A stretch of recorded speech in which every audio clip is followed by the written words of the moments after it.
がここにいるうちの本物のスクールスポーツのために行こうぜベイビーバンこの国は気をつけて、現実になることがありますからね。Alright, so we're going to go ahead and continue the long-standing tradition of covering Japanese boxing here on True School Sports. True School Sports, the #1 source for Japanese boxing in America. From an American, arigatou gozaimasu. Thank you guys for tuning in, and ayete okata. Nice to see all you guys again. So listen, man, I want to give a big apology to everybody because I know a lot of people have been asking for this video, so I'm finally getting around to it now that NOA Fight Week is done. And this is a good one. This fight, guys, not only is it a really good matchup, like not only would this be a good matchup on its own normally, but I think this fight is going to have massive implications on the future of boxing in Japan, the future of boxing around these weight classes. I mean, it's a more important fight than people realize. So y'all can say the day is going to be an absolutely momentous occasion. You're going to have Junto Nakatani, you know, one of the most electric fighters in boxing, pound for pound star, knockout artist, you know, long rangey frame, just dynamic, right? He's on one side of the ring. He's carrying the IBF and WBC title, right? Or no, he's carrying the WBC title, I should say. He has one belt. On the other side of the ring, you're going to have a guy that, you know, he is a world champion, but I think he's been one of the lesser hyped up Japanese champions.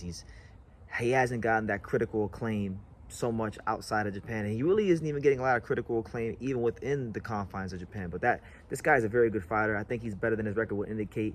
You're gonna have you know, Ryosuke Nishida, the IBF champion. So let's talk about this matchup, because obviously the talk for Junto is about a potential fight with the monster Naoya in a way, which would be a super fight, of course. But he can't get to that fight. That fight doesn't happen, and that fight will not have the same luster. That fight might not even happen if he loses this fight. So he needs to get to this one. And I don't think this fight's as straightforward as people think. I think this is a very difficult fight for Junto Nakatani, and I'm going to explain to you guys why. So when we start breaking down Junto Nakatani, his style, his attributes, what he brings to the table, what he brings to the ring, a lot of the things that make Junto dangerous have to do with his height. You know, he boxes well with that long rangey frame. He punches hard from long range. These are attributes that come about from his height. And most of the time when he fights, that height and that reach is a massive advantage for him. But I think for the first time probably in his entire career, you know, his height and his reach won't be as big of a advantage for him. He's going to be fighting a guy that I would say is one of the only fighters in this weight class that, in terms of his measurables, his frame, can match him in Ryosuke Nishida. Junto's pushing 5'8" with a 68.5-inch reach. Nishida's only an inch smaller at 5'7", with half an inch less of a reach disadvantage at 68. So there's not really much in the measurables. So I think for the first time in Junto's career, #1, he's in a, I don't want to say for the first time, because he's beating some good fighters at the prospect level, like guys that went on to become champions. Like he beat Seigo Yuriokui early in his career. You know, he beat Bantamweight Ibuki earlier in his career. But those were like, you know, Corkin Hall shows, 4-round fights, 6-round fights. I would honestly say for Junto, this is his first true, like, real Japanese legacy fight, you know, at the championship level. And I'm really intrigued to see how he handles it all, because really and truthfully, Junto Nakatani is going to have some things to work out here. You know, when you check under the hood and you look at Ryosuke Nishida's record, Nishida is pushing, what, a 10-0 record with 2 knockouts? And so on paper, the paper suggests that Nishida is a pillow-fisted fighter. But then this is why you got to watch fights. This is why you got to watch tape. This is why you got to, you know, do your homework, as we do here on True School Sports to the best of our abilities. Nishida is not pillow-fisted at all. He's very crafty. He places his punches very, very well. He has a style that a lot of Japanese fighters have, that disciplined, regimented, fundamentally sound Japanese style that doesn't just ask for explosiveness, but it encourages it. And he's a very sneaky good body puncher. So I think this fight for Junto is the perfect fight to get him ready for what could be ahead with the monster, because he hasn't, if you look at Junto, he hasn't been around. You know, I think 4 out of his last 5 fights, he hasn't gone past the 6th round. So this is very much needed for him, because I think this is a fight that is going to go rounds. And I'll tell you this, if Junto treats Nishida the way he treated David Cuellar and Tasana Salapat and these guys he's been knocking out early in the fights, then I'm going to be very, very just over the moon and impressed, because I don't think that'll be the case. I think Nishida's Very, very crafty. He has the size, he has the frame, he has the skills to get on the inside of Junto's arms, smother the shots of Junto Nakatani, and then also, you know, counter to the body, work his body, and really test the resolve and the mental fortitude of Junto Nakatani.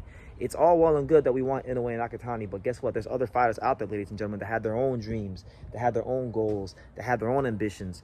And Ryosuke Nishida, I'm extremely sure he has, you know, things he wants to accomplish in this sport. And, you know, I don't think he'll be a bantamweight much longer. I think he's pretty big for the weight. I believe his last fight, he actually had a hard time making the weight. So this might be it for him as a bantamweight, and he might actually go on to do some great things at 122. But to solidify himself as a true, you know, top bantamweight champion, he needs this fight. So let's talk about Nishida a little bit, because he got onto my radar. I didn't know who he was until about 2 fights ago, when he fought the former bantamweight champion Emmanuel Rodriguez, and you know, he won the fight. It was an interesting fight because two of the judges scored at 115, 112. So it was a close fight in the eyes of a lot of people. But I think what makes Nishida so dangerous is, it's like, to me, guys like Nishida are sometimes the most dangerous, because you look on the paper, you see the 10-0 record with 2 knockouts, and nothing jumps off the page. Nothing really catches the eye. But Nishida, when you put the tape on, that dude can fight his ass off. I mean, world-class jab, good size and frame, really sneaky body puncher, and I actually think his best boxing is ahead of him. I think he'll be a better fighter when he moves up to 122. But so far, it's not even close. This is Junto's, I think, as far as super bantamweight, I would say his toughest test, because one criticism I would give Junto Nakatani, if I could give him one, is that his strength of opposition has not been like the greatest compared to, like, you know, some of the other guys from Japan, like Kenshiro or Naoya Inoue. He doesn't have that resume. He's got 31. He's got 30 fights, and this will be number 31. But he has not fought the competition of the Monster or Kenshiro. So I think he needs more elite level championship experience, and that's what Nishida's going to give to him. Now, whether or not he handles it or not, that's going to be fully dependent on him. But, you know, for the first time, you know, Junto's going to be in a high pressure situation. You know, people are paying attention to him. This is kind of like in America, like when Dave Benavidez, when he was trying to get the Canelo fight.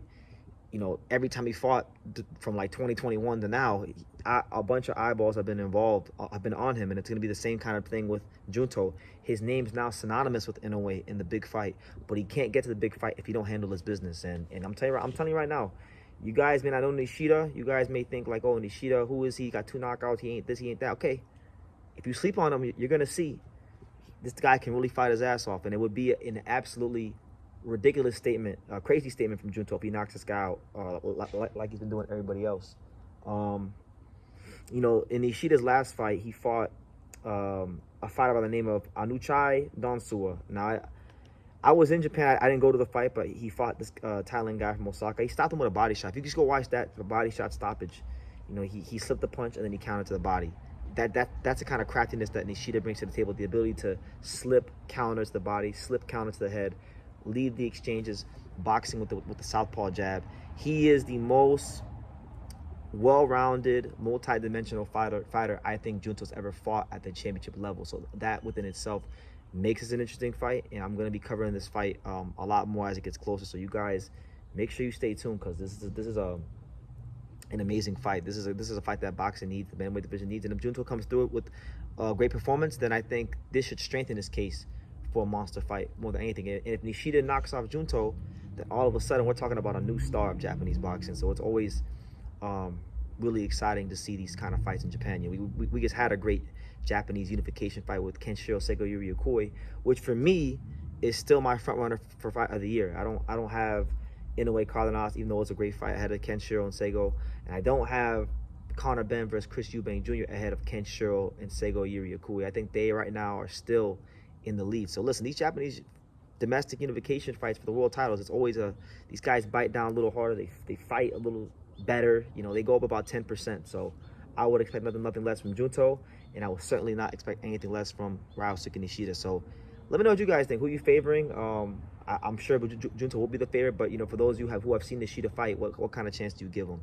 I give him a good chance. I give him, like, if we're going out of like 1 to 10, I give Nishida, like, you know, a solid 4.5 chance. I don't think it's an even fight, but it ain't too far off. Honestly, Nishida can fight. So leave your comments down below. Make sure you guys take the time to subscribe. And like I say in every single one of these videos, you can love me or you can hate me, but I'm just a kid from Dang It. So until next time, take care, guys. Thank you for watching another video on the untouchable True School Sports Empire. I'm in the fight capital of the world, Las Vegas, Nevada, and we got a monster in town. For more great boxing content from America to Japan and everywhere else in between, make sure you guys subscribe, stay tuned, and keep it locked.